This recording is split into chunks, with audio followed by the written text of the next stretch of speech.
Hi, I'm Marty Nemco, and this is a rather unusual video that I'm making. I'm fortunate to have been asked to speak to a group of Holocaust survivors and their children, and in preparation I thought I would create this completely ad lib video. I've made a few notes on this little card here, but that's it. And I think you'll find it interesting, entertaining. I'm going to tell stories, but I'm also going to punctuate it with some appropriate music for the occasion on the piano. And so let's start at the beginning. I am the child of two Holocaust survivors, one from Auschwitz, my mom, who claimed that she was managed to avoid the death camp by making munitions. Who knows? My dad escaped with, he said, 11 men. It's difficult to say. I think it was from the Panari death camp, one of the 50 some odd who escaped from the Panari death camp. I'm not sure. But in any case,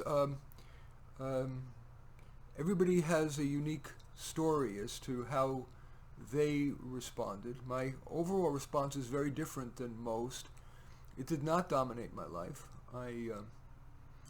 I have followed my father's basic footsteps, which was to try to not dwell on it, but keep moving forward. And as the old Arab saying actually is, to respect but suspect. So I like to think that I'm not overly suspicious, but I'm not overly trusting either. With that as a backdrop, I'd like to now, I guess I'll play a little something here. Makes sense. My parents came over, so Exodus would be appropriate, so let me play a little of that.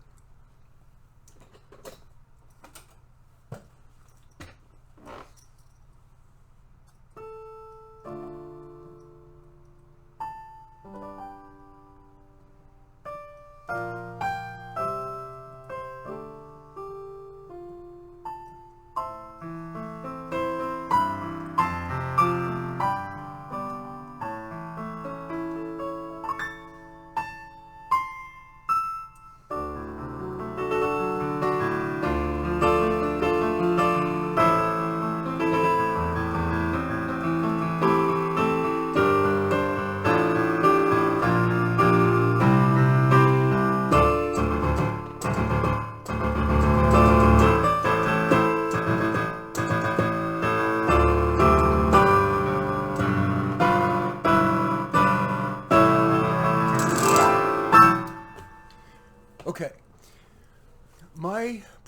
I'm quite sure my very first memory was related to this. I was still in a crib. I don't know if I was 2 or 1 or 3. I don't know. It's odd that I would even remember something from way back when. But I remember I must have been older. Anyway, I don't know. I was in a crib, and my mother and the person who lived next door, Charlotte Silverstein, who was also a survivor, they came into my room and they sang "God Bless America." For some reason I remember, so I must have not been 2, I wouldn't have known. But anyway, so I guess that reflected how grateful they were to to be here. They went through Ellis Island, of course. So okay, a little bit of "God Bless America."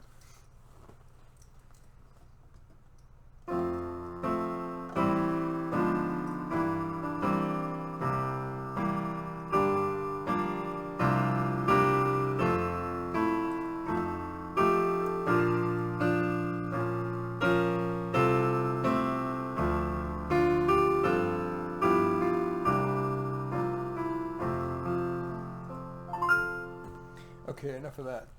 Okay, what was interesting is that my parents rarely talked about the Holocaust.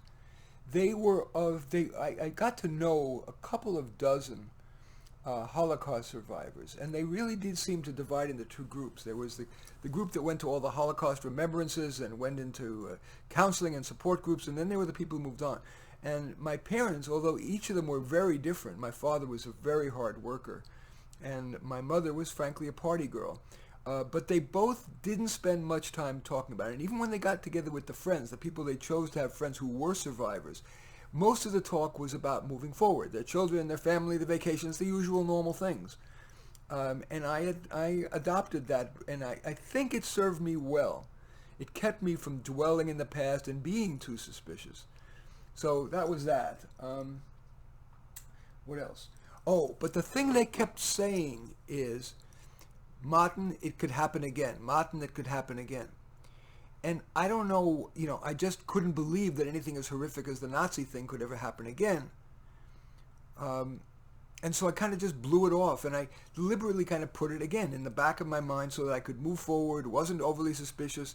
I had mainly Jewish friends because I lived in a mainly Jewish neighborhood, but I also had Christian friends. I was not, one of these people who were insular. And I think that's one of the misconceptions about Jewish people, that they're very insular. Jews have an inordinately high intermarriage rate. Over half intermarry, and more than half raise their children not Jewish. So I was not unusual in that I had, because my neighborhood was largely Jewish. I had mainly Jewish friends, but I had, I had Christian friends too. Anyway, next. For some reason, a major moment, because I wasn't spending much time dwelling on the Holocaust, was when I saw the movie Schindler's List.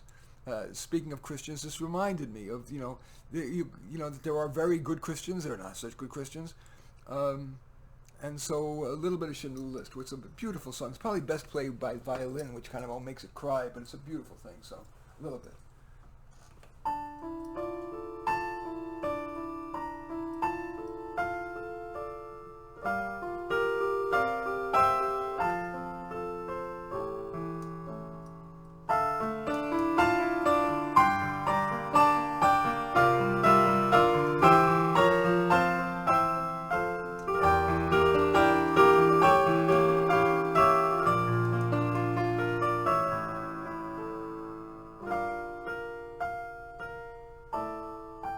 I'll play a little more.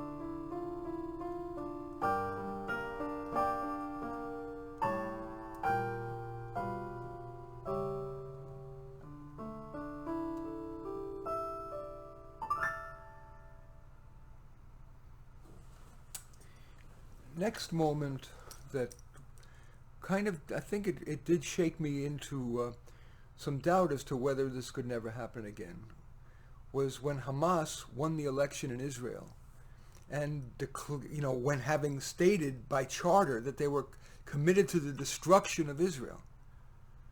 And that was shocking, but was worse was that the world seemed to embrace the Palestinians and that cause. So I started to get scared. That was an important moment. Then, more recently, I heard about the rise in anti-Semitism in Europe. There's some professor from Deborah Lipstadt from Emory, who cited statistics or did surveys or whatever, that 85% of European Jews now feel a lack of security, maybe I think even physical security. That, of course, scared me. Of course, Europe was where the Holocaust began. And then I read a book by Alan Dershowitz. Frankly, he was a guest on my radio show, and in preparing, the show was not about Israel, but he insisted that he was going to appear on my little NPR show in San Francisco. It wasn't any big show, that he at least wanted a few minutes talking about the case for Israel, which was his newest book at the time.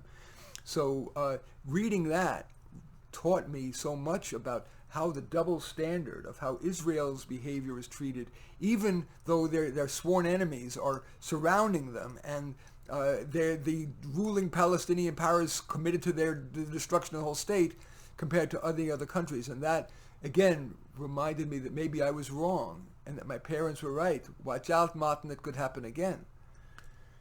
Next. More recently, this was just yesterday, after the Israeli the peace accord with the United Arab Emirates and Bahrain, um, describe, as seeming like a really important major step forward. Um, I couldn't find it in the CNN or the New York Times, but I went to the Israeli media, timesofisrael.com, whatever it was, and there it said that right away in the aftermath of the agreement, the Palestinians set off 13 rockets into Israel in protest of the agreement. It reminds me that this may not be a step toward peace. It may be the Palestinians and maybe other Arabs and Arab states are continually committed to destruction of Israel, again, making me realize that maybe I was wrong and my parents were right. A little bit of music to soften this. This is called Yerushalayim Shel Zahav, Israel of Gold.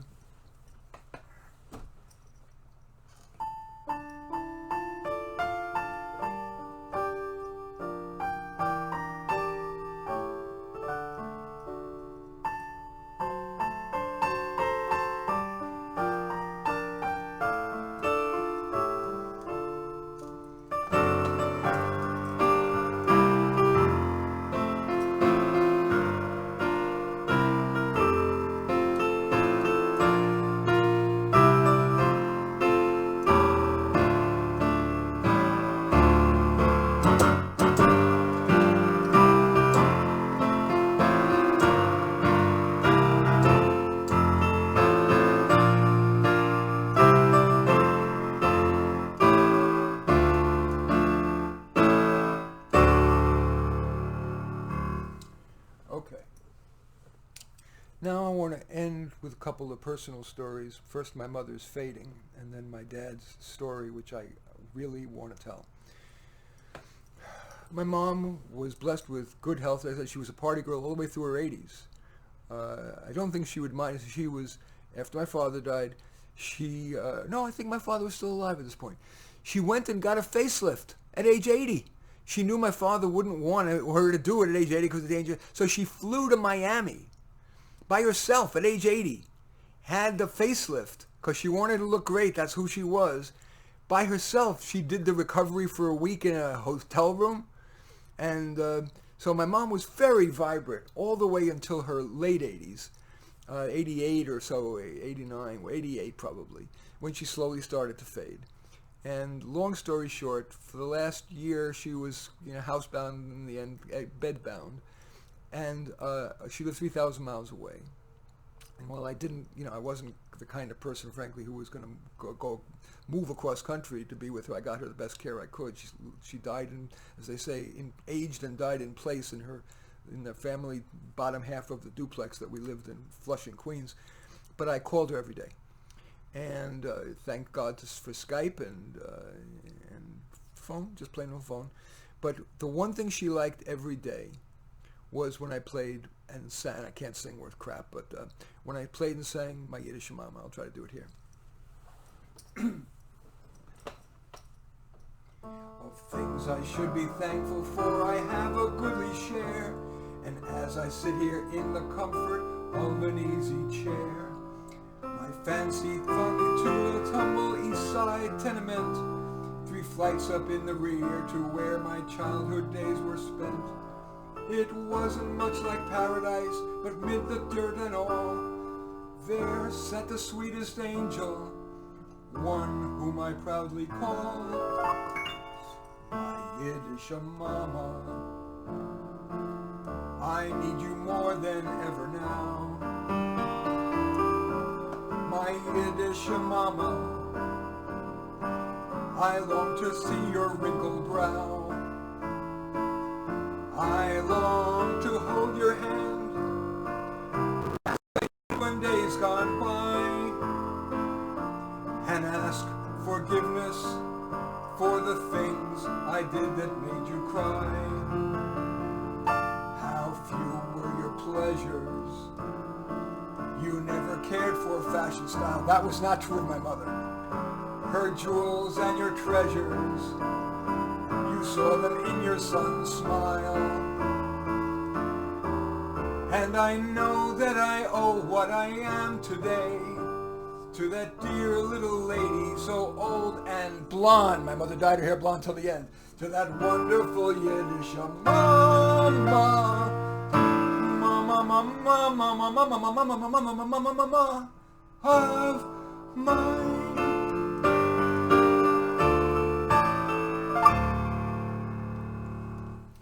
I want to end with a story. As you may tell, I've never done this before. I've given many talks, but they're always original. But I always end with the same talk because it has maybe a lesson that's more useful to anybody, whether you're Jewish or not, doesn't matter. That's very valuable. And I did promise my dad I would tell the story after every speech, but that's not why I'm telling it. I think it's useful. Anyway, particularly appropriate for this audience. The year is 1939. The town is Sierpz, Poland. My father lived with his parents in a bucolic area, and nobody even locked their doors. Sierpz, Poland. And one day there was a knock on the door, and it was two Nazis in black boots. And unlike in the movies, they didn't yell. One was silent, and the other whispered, "You will be out of your house with only what you can carry on your back by noon tomorrow or else." And the next day there weren't two Nazis, there were 12. And now they weren't whispering anymore. They ran into the Jewish households and yelled, "Raus!" And they took all the Jewish people out of their house and they put them into two trucks. The young and the old were in one truck and the able-bodied in another, and my father never saw his parents again. As I said earlier, I think he was one of the men who, I know he escaped, but I think he was one of the 50-some-odd men who escaped from the Panari death camp. I think they made a TV special about it, but I can't swear. But in any case, for sure, he lived in the Black Forest thanks to the Christians who took care of him. And then at the end of the war, he was dumped on a cargo boat, excuse me, and dropped in the Bronx without a penny to his name. No English, no money, no education, no family, all the things that are supposedly the bulwarks of a life. And no job was beneath him. So he sewed shirts in a factory in Harlem.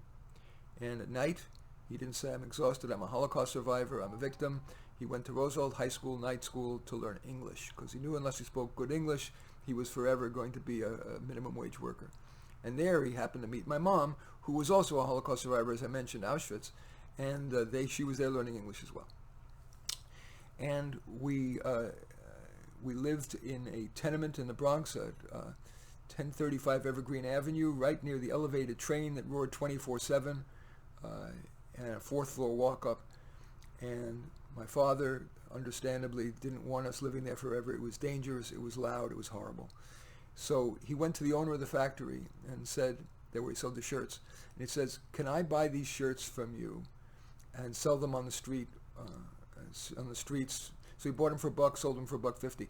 And again, he didn't say, "Oh, now I can deserve to spend," or whatever. He saved and really restrained with no spending, and saved up enough for the first and last month's rent on the only storefront he could afford, though a tiny store in one of the worst neighborhoods in New York, 105 Moore Street in Brooklyn.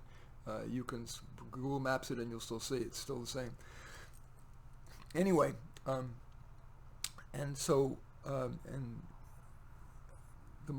he was such a small. I'll tell you a little bit about the store. On one side there was a live chicken market that with the smell of stale blood that merged next to my father's store. On the other side was a Puerto Rican deli that specialized in chicharrones, deep fried pork intestines, and the smell of the chicharrones, oil, and the stale blood merged was quite a lovely environment for my father's little clothing store. But what made the clothing store perhaps even worse was that it was so small that he had to store most of the merchandise out on the street on folding tables. And as I said, it's one of the worst neighborhoods, and so on the weekends, the kids who were now not in school would come by and steal boxes of shirts, sunglasses, or whatever, and 3 times in the middle of the night they actually burned him out.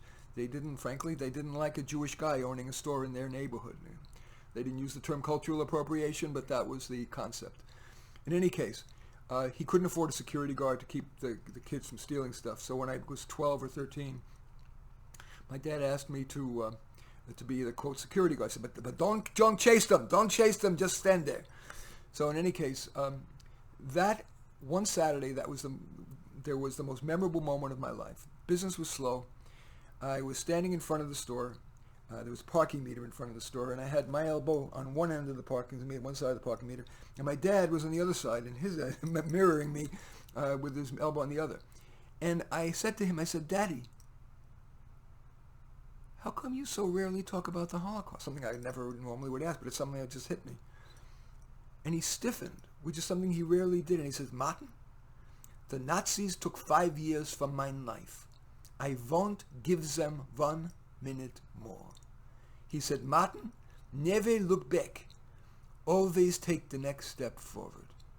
And not only has that stood me in excellent stead, we've all had crap happen to us, but I have been fortunate to have been career and personal advisor, counselor, whatever, to 6,000 people now over the last 35 years. And one of the key differentiating factors between the really successful ones, and I've been a coach and counselor to college presidents, CEOs, people like that, but also some real strugglers. One of the major differentiating factors, in addition to intelligence and drive, is that the successful ones, they've had a lot of crap happen to them, but they're far more likely to follow my father's advice. Never look back, always take the next step forward. And I can leave you with no better advice. Thank you for watching.